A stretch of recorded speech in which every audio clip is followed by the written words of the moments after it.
사실 다소 좀 충격적인 내용입니다. 채널의 단독 취재 결과인데, 그러니까 성완종 회장이 부인에게 자수해라, 들어가라, 이 얘기는 뭘 자수하라는 거죠?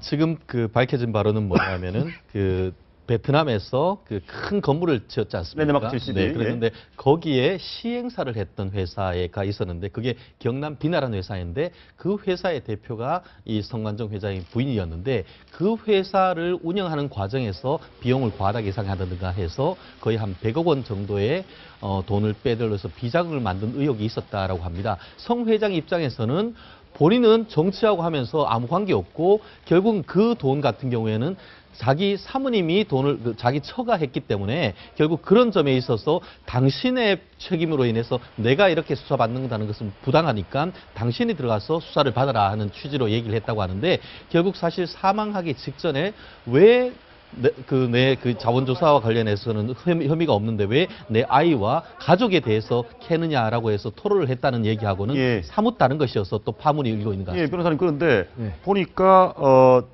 본인은 몰랐다고 해요. 또 그 베트남 랜드마크 22에서 거액 몇십억, 뭐 심지어는 100억까지 가까운 돈이 아내 쪽으로 간 것, 그걸 몰랐다고 합니다. 그건 납득이 안 가죠. 성완종 회장같이 사업을 오랫동안 한 분이 그건 모를 리는 없는 거죠. 아니, 근데 이제 내용을 보면 네. 그 돈이 어디 갔느냐 하니까 친정 쪽으로 갔다는 거예요. 그래서 그걸 뒤늦게 성완종 회장이 알고 굉장히 역정을 냈다. 그러니까 성완종 회장의 말이죠. 예. 제가 볼 때는 성완종 회장이 아니고 성 회장 부인 측 변호인 얘기입니다. 그러니까 성완종 회장이 말을 그렇게 주장했다. 예. 그렇게 하면 그건 성완종 회장의 주장이겠죠.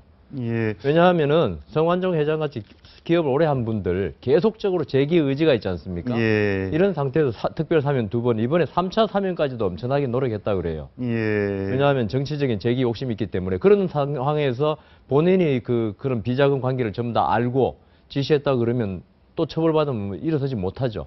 부인이 했다면 그거는 뭐 도덕적으로 허문될 수 있을까도. 그 부분은 좀 정확하지는 않습니다. 어찌됐건 변호인 얘기는 부인이 이렇게 돈을 이렇게 해서 친정에 준 사실을 성완종 회장이 뒤늦게 알고 화를 냈다. 그리고 맞습니다. 들어가라. 그렇기 자수해라. 때문에 이번 사건에서 특히 그 지난번에 있었던 자원 외교 수사와 관련해는 변호인이 작성한 변론 요지서에도 보면은 나는 경영에 전혀 관계를 하지 않고 위임했기 때문에 그 내용을 몰랐는데 나중에 알고 봤더니만 지금 얘기하는 대로 처되는 사모님이 돈을 상당 부분 어떤 식으로든 빼돌렸기 때문에 나는 이 점에 있어서 모른다라고 그런 취지로 지금 변호인 의견서를 작성했다고 하는데요. 그 진실이 뭔지는 사실 아직은 그러면 주장이 의혹이 제기된 상태입니다. 지금 저희가 밝힌 지금 채널에 단독으로 나오는 내용은 성완종 회장 부인 측 변호사입니다. 근데 성완종 회장의 변호인도 이와 비슷한 얘기를 합니다. 한번 들어보시겠습니다. 사모님 검찰 진술 내용을 모른다고 하시더라고요. 사모님 그 친정에 95세 된 노모를 모시고 있는 어려운 그 형제가 있어요. 거기를 도와준 듯한데 성완종 회장님 말씀은 일반 가정집들도 왜 남편 모르게 친정 도울 때는 몰래 좀 도와주잖아요. 그런 쪽으로 생각하시더라고요. 저하고 이제 잘 아니까 저를 선임했고 사모님은 아마 개인적으로 아는 변호사가 있어서 선임한 듯해요. 같은 변호사가 하는 것이 더 좋긴 좋죠. 예. 근데 지금 돈 줬다는 거 뭐 노모가 있어서 95세 그런데 뭐 몇천만 원이면 충분하지.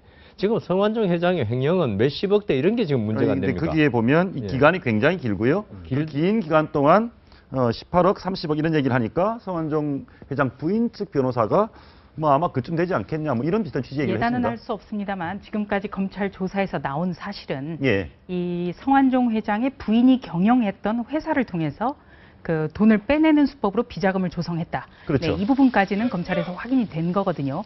물론 이 성완종 회장은 지금 고인이 됐고 지금 어떻게 확인할 방법은 없습니다만 변호사의 새로운 진술이 나왔다는 것 이건 흥미롭습니다. 다만 저는 이제 예전에 몇 년 전의 사건이었는데요.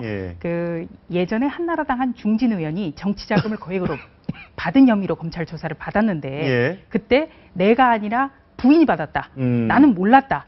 이러면서 검찰 조사 때 부인을 마구 윽박지르는 그런 사건이 있었거든요. 그래서 그 부인만 형사처벌을 받긴 했습니다.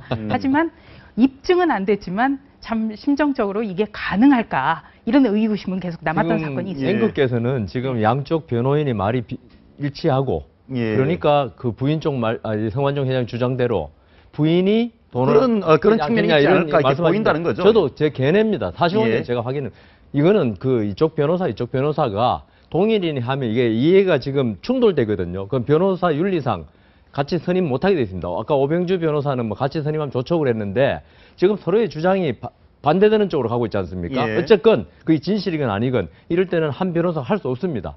변호사 윤리상. 그래서 그렇지만 제가 볼 때는 성완종 회장 변호인과 부인 측 변호인이 같이 연합 작전을 펼 수 있다. 그런 가능성이 충분히 있는 거죠. 예. 이 부인을 처벌받게 하고 자기는 살아남아서 다시 재기를 도모한다. 이런 거 할 때는 충분히 가능성이 있는 거죠. 변호사를 의심하는 판사하셨던 경력으로 그렇게 말씀하시는 것 같은데 아무튼 참 흥미로운 얘기입니다. 예, 그런데 그렇지만, 예. 저희는 이제 계속 이런 식의 약간 의심을 가질 수밖에 없는 것이 변호사도 따로 선임했는데 성완종 회장은 변호사비가 없어서 동생이 빌려줘서 동생 돈으로 변호사 선임을 했고 어찌됐건 부인 측에는 꽤 돈이 있어 보이는 정황들이 있고 그쪽하고 변호사를 달리 선임을 했고 근데 그 굉장히 좀 독특하다 저는 그렇게 생각합니다. 실질적으로 본인 지금 같은 경우에는 짜장면 낼 값도 없었다라고 하는데 그럼에도 불구하고 지금 강남에 있는 청담동에 있는 굉장히 큰 집에 살고 있었고 그 집은 또 처명의로 돼 있는 부인명의로, 집이라고 예. 합니다. 그렇다고 하면은 우리가 일반적인 어떤 저희가 법률 케이스를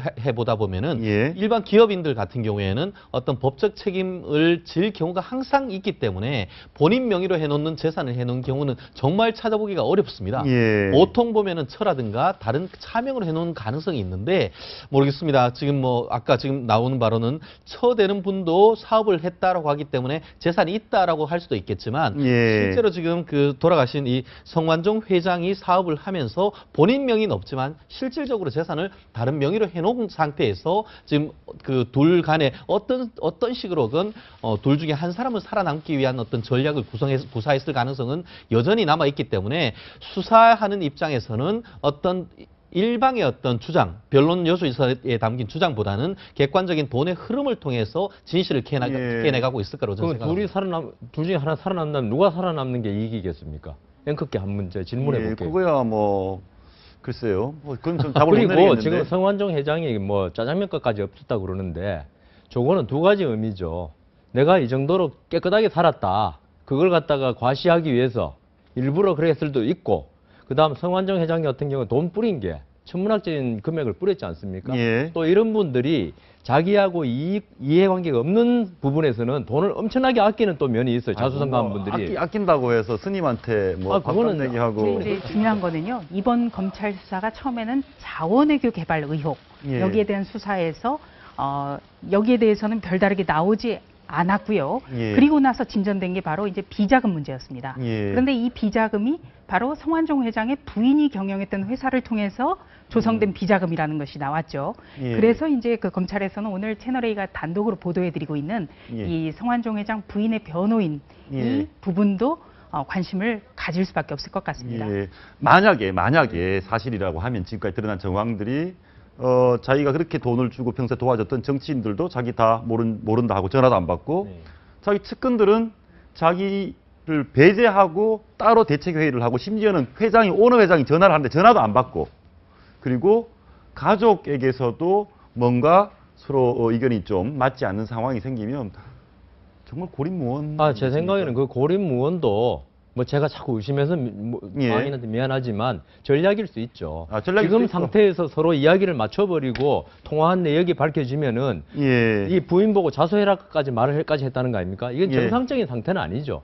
부인 보고 내가 제 남편으로서 가정을 지키는 입장에서 내가 책임지겠다는 게 정상적인 남편들의 입장 아닙니까? 예. 근데 부인 보고 자수해라 했다. 그리고 전혀 연락이 안 됐다. 그러니까 이거는 모든 것은 이 부인의 어떤 책임 예. 이런 걸로 돌리기 위한 전략일 수도 있죠. 전략일 수도 있겠다. 그런데 지금 부인과는 뭔가 좀 불화가 있었던 듯한데 아들 사랑은 지극했던 것 같습니다. 그 얘기 큰아들 얘기 한번 들어보시겠습니다.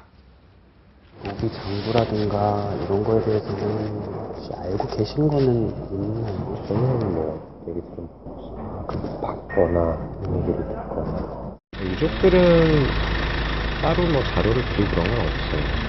그리고 저희는 조용히 상을 잘 치우는 게 중요하니까. 가족들하고 다 상의해가지고 네. 너희들한테는 국민주택 규모 네. 25.7평짜리 딱 하나만. 하나만 사주겠다 그랬는데 아직 집을 못 사줬어요. 예, 알겠습니다. 그런데 제 얘기를 들어보면 그 지금 변호사님 말씀대로 뭐 좀 성화정 회장 부부가 작전을 했을 수도 있다라고 하지만 적으로 외변적으로 드러나는 바로는 예. 어쨌든 처에게 떠넘기려고 했는지 아니면 진짜 처에게 예. 어떤 배신을 당하나 아까 그 배신까지는 좀 과한 것 같고요. 그 예. 말씀하신 대로 뭐 친정에 뭐 좀 도와줄 수도 있죠. 그런데 친정에서 도와주는 정도를 넘어서 정말 몇십억 내지는 예. 뭐 거의 지금 얘기 나오는 건 한 30억 내지 40억까지도 예. 그렇게 돈이 흘러갔다라고 알았을 때에 사실 본인은 실제로 이제 뭐 자기 직원들한테 경조사비로 100만 원, 200만 원, 300만 원도 줬지만 지금 남은 유품은 작은 딸랑 있는 이 그 캔에 있는 동전 몇 개, 저금통. 회장님 예. 저금통 이렇게 써놨을 정도로 본인은 개인적으로 어떤 굉장히 궁핍하고 나름대로 아주 아껴 살았는데 그런 점에 있어서는 굉장히 인간적 배신감을 느꼈을 가능성도 근데 이제 상당히 마지막에 배제할 수는 저 없겠죠. 성환정 회장 부인 측 변호사 얘기를 따르면 마지막에는 서로가 오해를 풀었다 이런 얘기를 했습니다. 그런데 아까 말씀하신 그 복채 얘기 좀 진실인지 아닌지 다시 한번 들어보시고 얘기 나눠보시죠. 들어보시죠. 같이 이제 점심 먹고 그러는데 그거는 그 식사 때도 그 사람이 돈이 없어요 그때. 내가 식사 때 내고 그러지. 돈이 없다고 자기 말이 그래. 자기는 주식밖에 없다고 얘기하고. 그럼 뭐 짜장면 시켜 먹고 뭐 이럴 때도 승인이 내신 거죠? 그 내가 내고 그러지. 예, 저 얘기 성 회장이 실제로 그 국회의원 재산 공개 때 예. 처음에 국회 입문했을 때는 전체 10위 안에 들었었습니다. 어. 네, 그 이유는 대부분이 주식이었기 때문이거든요. 그런데 이게 주식이 폭락하면서 1년 만에 반토막이 나고 예. 재산이 그리고 나중에는 그 2년 차 때는 마이너스 7억 원. 제가 이게 아주 좀 흥미로운 대목이라 제가 돈은 없고 기억을 빚만 하고 있다는 있고요. 얘기네요. 예, 그렇습니다. 그리고 이 성 회장을 뭐 미화하려는 건 아니지만 예. 성 회장이 그 극단적인 선택, 죽음이라는 극단적인 선택을 하기 바로 전날 저녁을 먹은 사람이 김한길 의원입니다. 예. 네, 김한길 의원한테 물어봤더니 굉장히 그 자신의 말을 누구도 귀담아 들어주지 않는다에 대한 배신감이 많았고 가장 외로운 사람이었다. 내가 알기로 이렇게 얘기를 하고 있고요. 이 성완종 메모에 이른바 등장하는 8분, 이분들의 공통점이 하나 있습니다. 성 회장이 그토록 연락을 했지만 말을 들어주지 않고 계속 검찰 수사를 받으라 이렇게만 얘기를 했다는 거죠. 그래서 어떻게 보면 성 회장이 극찬한 내부는 별다르게 한 역할이 있다기보다 말을 들어준 것. 네. 그래서 두 분 다 지금 변호사시지만 정말 그 자신의 말을 억울하다고 하는 사람의 말을 들어주는 것만으로도 굉장히 그 명변호사, 명판사 이런 그 평가를 받을 수 있지 않을까. 저는 이번에 좀 보면서 그런 생각도 들었습니다. 그 성완종 회장이 저는 이제 그쪽으로 뭐 이 책임을 회피하기 위해서 그 이야기했지만은 또 한편으로 보면 성완종 회장과 가족이 사이가 나쁠 가능성도 아주 많겠습니다. 보니까 왜냐하면은 이제 친정 노모가 그렇게 아프고 하면은 사실 부인이 남편 몰래 돈을 줄 정도면 이건 안 되죠. 그러니까 성완종 않나요? 예. 아니 그러면 뭐 보통은 이제 서로 협의해 가지고 치료비도 많이 들 건데 성완종 회장이 이제 성격상 어떤 자기 사업을 위해서 여기는 돈을 아끼지 않고 쓰는 분 같아요. 그런데 이 가정을 위해서 가족을 위해서는 좀 인색하게 그렇게 나왔으면은 부인으로서도 그리고 아들 장남으로서도 아주 좀 그 어떤 실망감 아버지 열심히 사신 건 좋은데 가족을 위해서 너무 희생하지 않는다. 오로지 자기의 출세 기업을 위해서만 이렇게 모든 걸 바친다.